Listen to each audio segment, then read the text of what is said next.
Hello, this is Dana with the 46th segment of the Master the Bible Today series, a snapshot of the book of Ecclesiastes. Solomon authored Ecclesiastes to his subjects in particular and all people in general, to spare future generations the bitterness of learning through their own experience that life is meaningless apart from God. Solomon was looking back on his life, much of which was lived apart from God. Ecclesiastes, Solomon's written sermon, is an analysis of life's experiences and a critical essay about its meaning, and shows that certain paths in life lead to emptiness. Almost 3,000 years ago, Solomon spoke of this human dilemma, but the insights and applications of his message are relevant in our time. Solomon teaches that people will not find meaning in life in knowledge, money, pleasure, work, or popularity. True satisfaction comes from knowing that what we are doing is part of God's purpose for our lives. Solomon takes us on a mental journey through his life, explaining how everything he tried, tested, and tasted was meaningless, quote unquote, useless, irrational, pointless, foolish, and empty, and exercise in futility. And remember, these words are from one who had it all: tremendous intellect, tremendous power, and tremendous wealth. After this biological tour, Solomon made this triumphant conclusion, quote, "Fear God and keep his commandments, for this is the whole duty of man. For God will bring every deed into judgment, including every hidden thing, whether it is good or evil," unquote. Chapter 12, verse 13 and 14. When Solomon became king, he asked God for wisdom, 2 Chronicles chapter 1, verses 7 through 12. And he became the wisest man in the world, 1 Kings chapter 4, 29 through 34. He studied, taught, judged, and wrote. Kings and leaders of other nations came to Jerusalem to learn from him.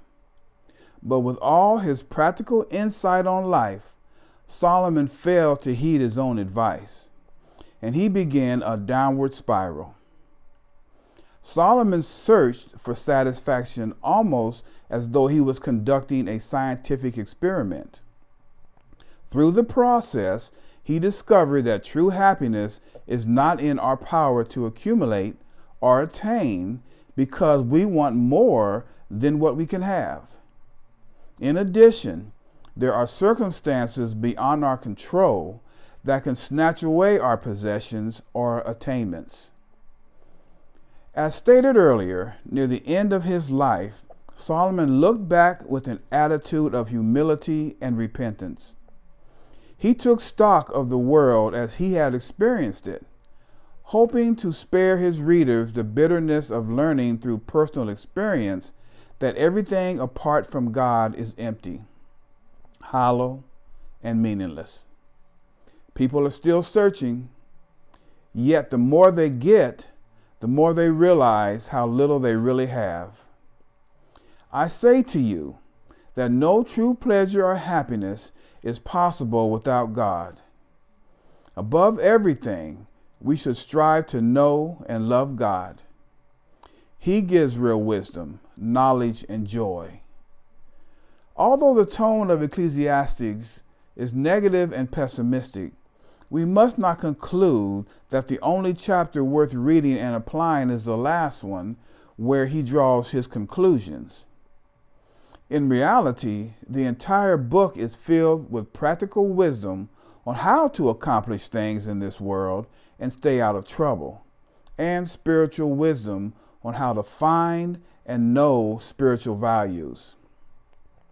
Solomon had a very honest approach to life. Remember, his remarks relating to futility of life are there for a purpose. to lead people to seek true happiness with God alone. He is not trying to destroy our hope, but to direct our hope to the only one who can truly fill them. Solomon affirms the value of knowledge, relationships, work, and pleasure, but only in their proper place. All these temporal things in life must be seen in the light of the eternal.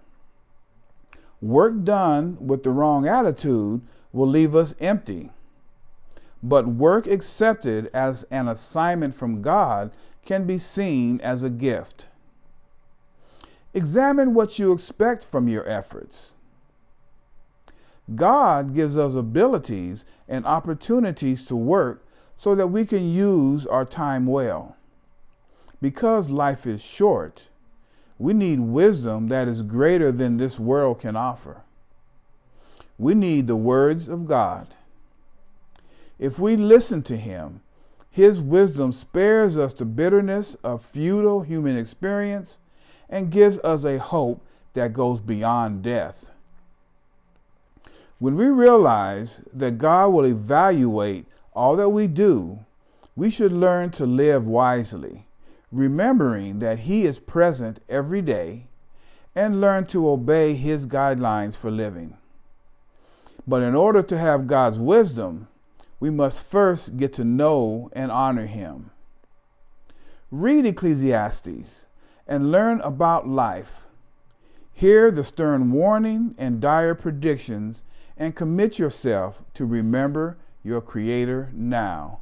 Chapter 12, verse 1. Thank you.